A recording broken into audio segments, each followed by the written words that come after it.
This is Cooking in Brooklyn with Danny Milano, and I'm Danny Milano, and today we're cooking spaghetti puttanesca. Please remember to like and subscribe to the Bridgeside Network. Now, let's get on with this dish. Hey, go Bridgeside. First, I fill this pan up with water. We're gonna heat it up and we're gonna wait for it to boil.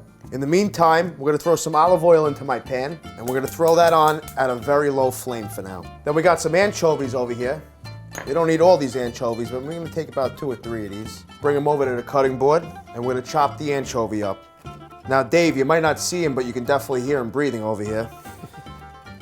The anchovies aren't gonna be overwhelming. They're not gonna give you a very fishy taste. They're just gonna be there to kind of infuse the salt taste with the olives and the capers. It's almost gonna be like hidden, like ties everything together. Right. It's almost like anchovies in a Caesar salad. They're there, but you really don't know they're there. It's just to entice the salt. And I diced some garlic over here in thin slices. We're gonna throw our garlic in there. Then we're gonna add the anchovies with the garlic. Just gonna mix that up a little bit, and just let the anchovy melt right into the oil. While that's going, let's check up on our water. Should be boiling. Let's add a little bit of salt to the pasta water. Gonna add the capers into that. We got some pitted olives here that I chopped up. Let's add a little bit more olive oil. Mix that all up. Now we're gonna throw our pasta into the pot. We got some San Marzano tomatoes here, which I'm gonna hand squeeze. Ooh, kind of feels good. When we were kids, I remember your mom used to crush in the tomatoes with her hands too. Best cook in the world is my mother. I could vouch for that. Before I throw the tomatoes in, I'm gonna throw a little bit of crushed red pepper, just to spice this up a little bit. Dan, if you don't want to do a red sauce, you could do it just a white puttanesca like that. Oh, correct? absolutely. If you didn't want to add the tomatoes, you can do a puttanesca in a white sauce too, which is basically be just this, and you throw the spaghetti right into it. So now I'm gonna throw my tomatoes into the pan. And just kind of mix this all up together. So now all we gotta do is let the pasta cook, let our sauce cook for a little bit. But in the meantime, I'll tell you a little bit about puttanesca sauce. Now, puttanesca sauce means the horse sauce. And I'm gonna give you a little story. There's many different stories. Well, one story is, we got Johnny and Angelina. They so happen to meet each other in a bar one night. They have a couple of glasses of vino. One thing gets to another. They end up at Angelina's house. They ended up in Angelina's bedroom. And the next thing you know, they start doing the tarantella, okay?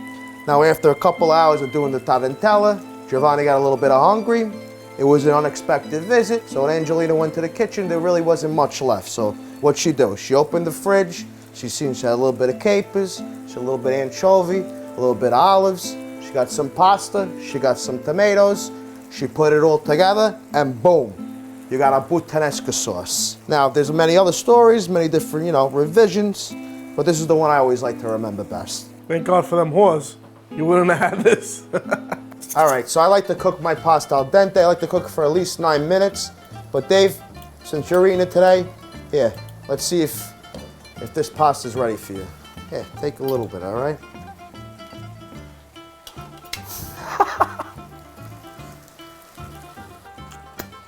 So Dave says it's a go. Let's strain the pasta. And then what we're gonna do, we're gonna throw this right into the sauce.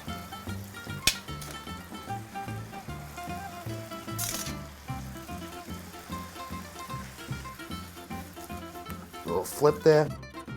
Mix that all up together. And then we're gonna let this cook for no more than 2 minutes. So this is done. Let's get David a dish. A little bit of a twirl. We're gonna get a little more parsley just to garnish it up, and then we're gonna throw a nice little fresh basil leaf just to make it look pretty. And there you have it, spaghetti puttanesca, the horse sauce for the food whore. Buon appetito. Thank you. I'm a food whore, what can I say? Manja. Beautiful. You never disappoint. Thank you. Now, I don't want to start a debate with you, Dave, but that's an Americano thing with the spoon. In Italy, they don't use the spoon. Really, what do they use? Their hands? No, just a fork and a dish. This concludes another episode of Cooking in Brooklyn with Danny Milano, saying it's quite all right to be a Butana in my kitchen. Go Bridgeside. Thanks for watching, you Butanas. Don't forget, remember, like, and subscribe to the Bridgeside Network. And do not miss, we're making sausage and peppers next time.